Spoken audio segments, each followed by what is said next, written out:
Hello plus one commerce. So in the last video we have done the history of commerce and history of indigenous bank. ठीक है. So now today we are going to start our next topic, which is rise of intermediates. So intermediates means agent. ठीक है, brokers. Agents ਉਹ ਹੁੰਦੇ ਨੇ ਜੋ ਦੋ parties ਦੇ ਵਿੱਚ ਇੱਕ ਏਜੰਟ ਦਾ ਕੰਮ ਕਰਦੇ ਨੇ. ਠੀਕ ਹੈ, ਅਗਰ ਕੋਈ ਟ੍ਰੇਡਿੰਗ ਦੇ ਵਿੱਚ ਕੋਈ ਪ੍ਰੋਬਲਮ ਹੈ ਤਾਂ ਉਹ ਏਜੰਟ ਉਹਦੇ ਲਈ ਰਿਸਪੋਂਸੀਬਲਸ ਹੁੰਦੇ ਨੇ. ਠੀਕ ਹੈ, so intermediates play a very important role in the promotion of trade. ਠੀਕ ਹੈ, and they provide the considerable financial security to the manufacturers by assuming responsibility for the risk involved. ठीक है, सो जो भी रिस्क इन्वॉल्व होता है trade ਦੇ ਵਿੱਚੋਂ ਉਹ ਸਾਰਾ ਕੌਣ ਹੈਂਡਲ ਕਰੇਗਾ? ਏਜੰਟ ਕਰੇਗਾ, ਇੰਟਰਮੀਡੀਏਟਸ ਹੈਂਡਲ ਕਰਨਗੇ. ਠੀਕ ਹੈ, ਸੋ ਹਿਸਟਰੀ ਦੀ ਗੱਲ ਚੱਲ ਰਹੀ ਹੈ ਕਿ ਹਿਸਟਰੀ ਪੁਰਾਣੇ ਟਾਈਮ ਦੇ ਵਿੱਚ ਕਿਸ ਤਰ੍ਹਾਂ ਟ੍ਰੇਡ ਹੁੰਦਾ ਸੀ, ਕਿਸ ਤਰ੍ਹਾਂ ਇੰਡੀਜੀਨੀਅਸ ਬੈਂਕਿੰਗ ਸੀ ਔਰ ਕਿਸ ਤਰ੍ਹਾਂ ਦੇ ਏਜੰਟਸ ਕੰਮ ਕਰਦੇ ਸੀ. ਸੋ ਇਹਦੇ ਵਿੱਚ ਹੋਲਸੇਲ ਔਰ ਰਿਟੇਲ ਜੋ ਵੀ ਹੁੰਦੇ ਸੀ. Wholesale is that person which buy the goods in the bulk quantity. ठीक है, and the retailer is that person which purchase the goods in the small quantity. ठीक है, wholesaler ਕੀ ਕਰਦਾ ਹੈ ਕਿ ਇੱਕ bulk quantity ਦੇ ਵਿੱਚ ਮਟੀਰੀਅਲ ਨੂੰ ਪਰਚੇਸ ਕਰਦਾ ਹੈ from the factory, but retailer ਕੀ ਕਰਦਾ ਹੈ? retailer buy the goods from the wholesaler. ਠੀਕ ਹੈ, ਸੋ wholesaler ਔਰ retailer ਦੇ ਵਿੱਚ ਇਹਨਾਂ ਦੇ ਵਿੱਚ ਜੋ ਕੰਮ ਕਰੇਗਾ ਉਹ ਕੌਣ ਹੋਏਗਾ? That is agent, intermediates. ਠੀਕ ਹੈ, ਹੁਣ ਇੰਟਰਮੀਡੀਏਟਸ ਕੀ ਕਰਦੇ ਨੇ? ਇਹਦੇ ਨਾਲ ਇੱਕ ਰਿਸਕ ਨੂੰ ਕੱਟ ਕੀਤਾ ਜਾਂਦਾ ਹੈ.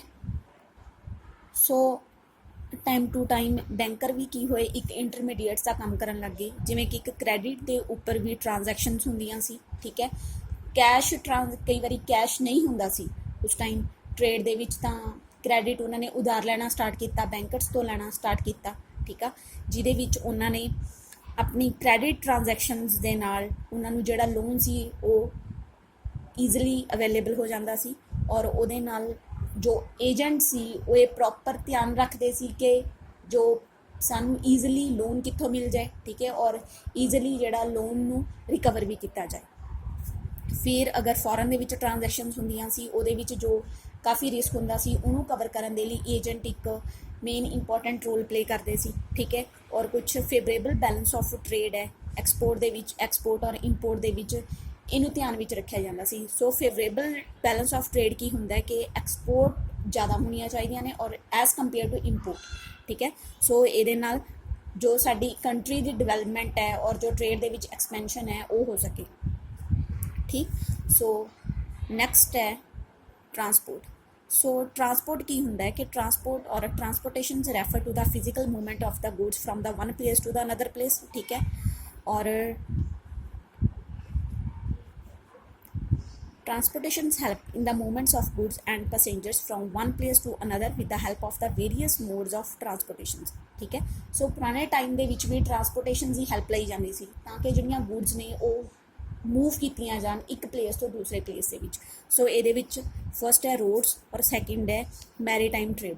ਰੋਡਸ ਦੇ ਵਿੱਚ ਕੀ ਹੁੰਦਾ ਸੀ? ਜੋ ਫਿਜ਼ੀਕਲ ਗੁੱਡਸ ਸੀ ਜੋ ਈਜ਼ੀਲੀ ਅਸੀਂ ਰੋਡ ਦੇ ਥਰੂ ਇੱਕ ਪਲੇਸ ਤੋਂ ਦੂਸਰੇ ਪਲੇਸ ਨੂੰ ਅਸੀਂ ਭੇਜ ਸਕਦੇ ਹਾਂ ਉਹਨੂੰ ਲਿਆ ਜਾਂਦਾ ਸੀ. ਐਂਡ ਮੈਰੀਟਾਈਮ ਟ੍ਰੇਡ ਦੇ ਵਿੱਚ ਕੀ ਹੁੰਦਾ ਸੀ? ਜੋ ਸ਼ਿਪਮੈਂਟਸ ਅਸੀਂ ਫੋਰਨ ਕੰਟਰੀ ਦੇ ਵਿੱਚ, ਠੀਕ ਹੈ, ਫੋਰਨ ਕੰਟਰੀ ਦੇ ਵਿੱਚ ਅਗਰ ਕੋਈ ਗੁੱਡਸ ਨੂੰ ਉਹਨਾਂ ਨੇ ਐਕਸਪੋਰਟ ਕਰਨਾ ਹੁੰਦਾ ਸੀ ਦੈਨ ਉਹ ਕੀ ਕਰਦੇ ਸੀ? ਸ਼ਿਪਸ ਦੇ ਥਰੂ ਜਾਂ ਸੀ ਦੇ ਥਰੂ ਉਹਨਾਂ ਨੇ ਆਪਣੇ ਟ੍ਰੇਡ ਨੂੰ ਉਹ ਕਵਰ ਕਰਦੇ ਸੀ, ਟ੍ਰੇਡ ਕੀਤਾ ਜਾਂਦਾ ਸੀ. ਠੀਕ ਹੈ, ਸੋ ਨੈਕਸਟ ਹੈ ਟ੍ਰੇਡਿੰਗ ਕਮਿਊਨਿਟੀ. ਸੋ ਟ੍ਰੇਡਿੰਗ ਕਮਿਊਨਿਟੀਜ਼ ਕੀ ਨੇ? that is a one type of community which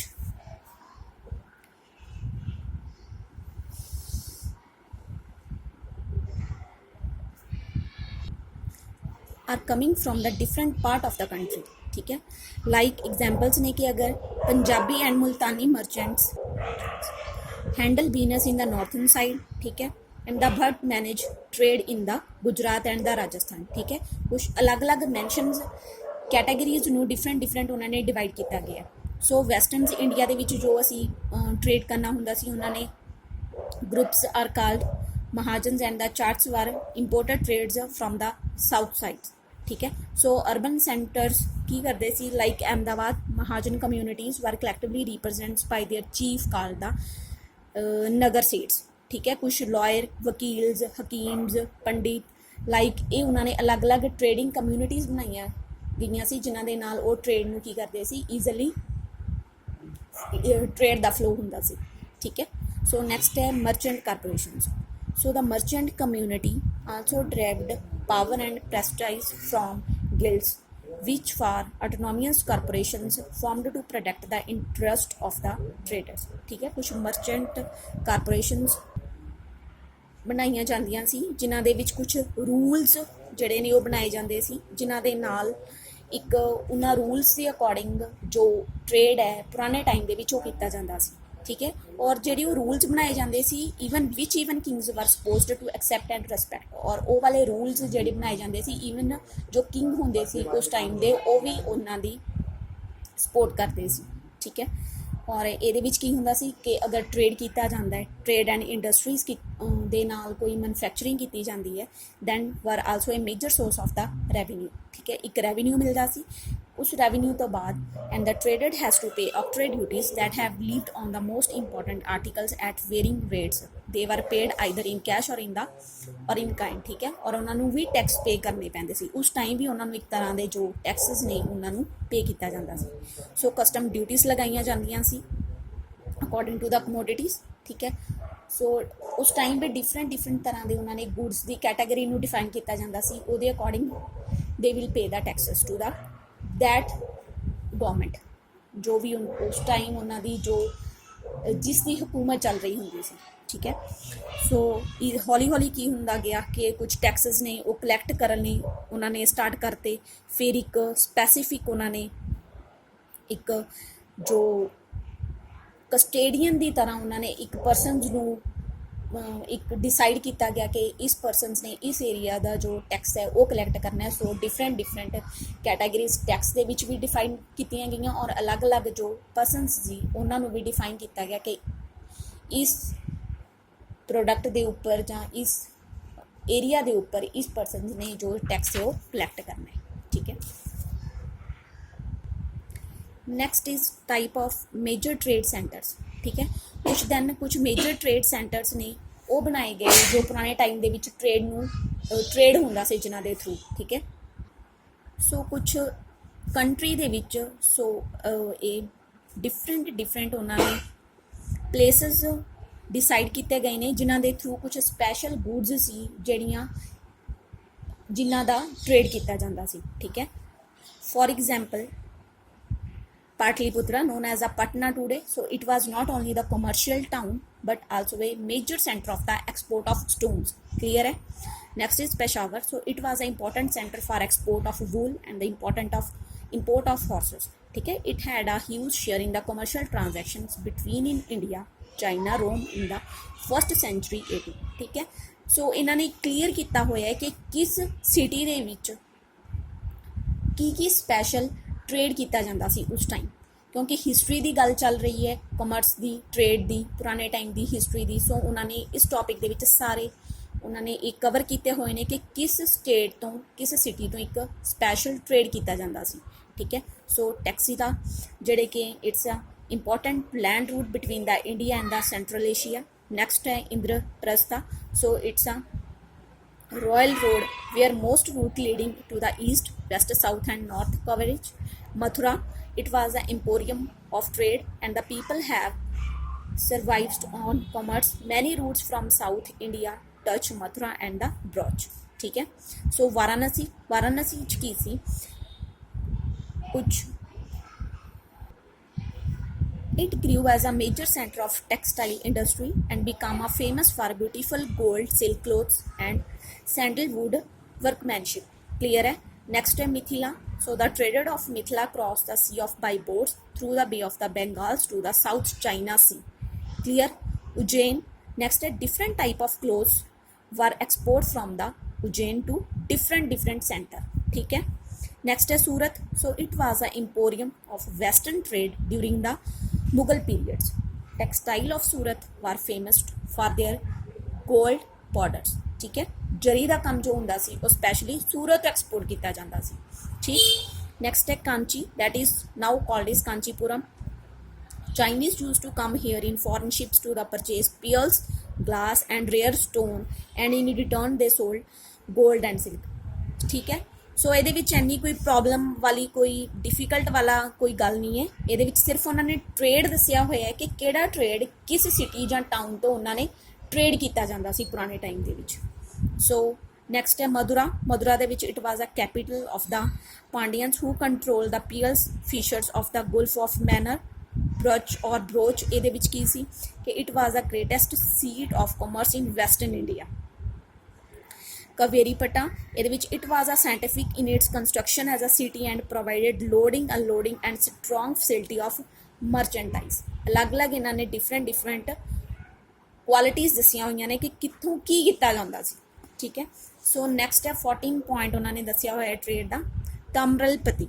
so it was one of the greatest port connected both of by sea and land with the west and the far east. So port ਕੀ ਹੁੰਦਾ ਕਿ ਇੱਕ ਤਰ੍ਹਾਂ ਦੀ port ਹੁੰਦੀ ਹੈ ਜਿਹਦੇ through ਅਸੀਂ ਸੀ ਦੇ ਅਕੋਰਡਿੰਗ ਈਜ਼ੀਲੀ ਅਸੀਂ ਜਿਹੜਾ ਟ੍ਰੇਡ ਹੈ ਉਹ ਨੈਕਸਟ ਕੰਟਰੀ ਨੂੰ ਅਸੀਂ ਈਜ਼ੀਲੀ ਕਰ ਸਕਦੇ ਹਾਂ. Clear. So it's a major trade centres.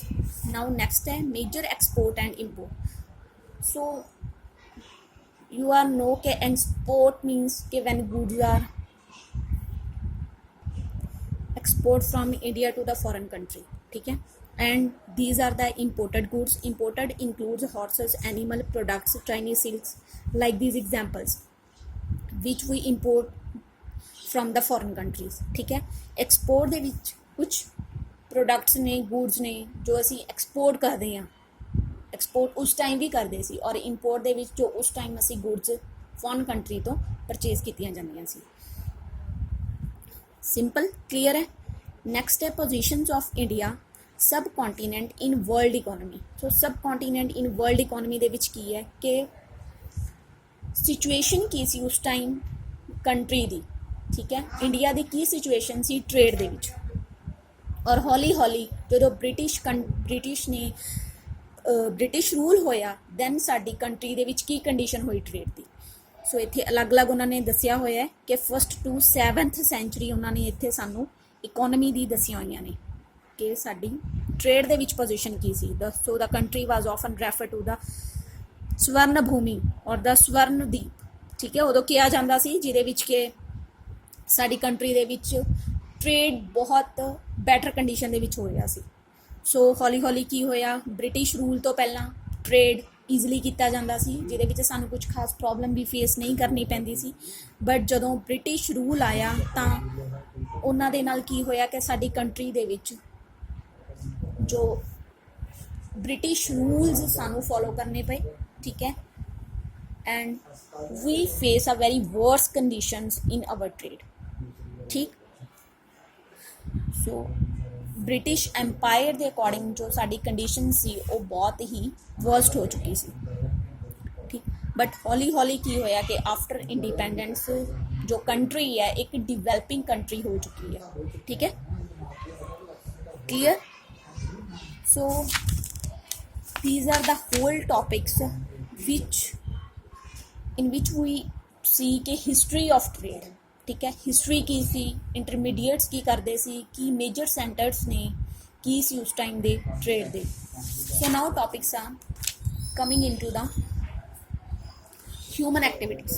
So it's a introduction, like just simple introductions of human activity. So human activities are divided into two parts. So first is meaning. What is human activity? So work is an essential part of the human life. ठीक है. And work helps to satisfy human wants. Clear? कि human wants जो human ਦੀਆਂ want ਹੁੰਦੀਆਂ ਨੇ, ਸਾਡੀਆਂ ਲੋੜਾਂ ਹੁੰਦੀਆਂ ਨੇ ਔਰ ਉਹਨਾਂ ਨੂੰ ਪੂਰਾ ਕਰਨ ਦੇ ਲਈ ਸਾਨੂੰ ਕੁਝ ਵਰਕ ਕਰਨਾ ਪੈਂਦਾ ਹੈ, ਕੰਮ ਕਰਨਾ ਪੈਂਦਾ ਹੈ. ਠੀਕ ਹੈ. ਔਰ ਉਹਦੇ ਨਾਲ ਸਾਨੂੰ ਅਰਨਿੰਗ ਮਿਲਦੀਆਂ ਨੇ ਜਿਹਦੇ ਨਾਲ ਸਾਡੀ ਜੋ ਲਿਵਿੰਗ ਹੁੰਦੀ ਹੈ ਉਹ ਈਜ਼ੀਲੀ ਸਮੂਥ ਚੱਲ ਸਕੇ. ਕਲੀਅਰ. ਸੋ ਹਰ ਇੱਕ ਪਰਸਨਸ ਕੀ ਕਰਦਾ ਹੈ अर्निंग करता है जिहदे नाल अपनी लाइफ नू समूथली वो चला सके। सो human activities are divided into two parts, that is economic activity and second is non-economic activity. Simply, economic activity refer to those activity which are undertaken to earn a living, ਜਿਹਦੇ ਨਾਲ ਸਾਨੂੰ living ਦੇ ਲਈ ਅਸੀਂ living ਕਰਨੀ ਹੈ, ਉਹਦੇ ਨਾਲ ਸਾਨੂੰ ਅਰਨਿੰਗ ਮਿਲੇ। ਠੀਕ ਹੈ, ਅਸੀਂ ਅਰਨਿੰਗ ਲੈਣੀ ਹੁੰਦੀ ਹੈ। For examples, worker working in A factory and shopkeeper selling goods in the shop. अगर एक वर्कर फैक्ट्री के विच काम कर रहा है then he will get the salary. ठीक है, if a shopkeeper selling the goods in the shop then he will get the money from the customer. ठीक है, so doctor attending to patients in the clinic then he will get the fees from the patients. ठीक, so these all are economic activity because they all are getting the money. ठीक है, so next is non-economic activity. So non-economic activities are those activities which are undertaken to satisfy social, psychological and emotional needs and they will not get any type of money. For example, housewife cooking food for her family, a teacher teaching his own sons and attending a social gathering etc. So एक teacher अगर अपने बच्चे नू teach कर रही है तो money नहीं लेगी। अगर वो स्कूल या कॉलेज दे विच टीच कर रही है then he will gets the money salary. ठीक है, so it is called non economic activity. Clear है बच्चे? So this is the difference between the economic and the non economic activity.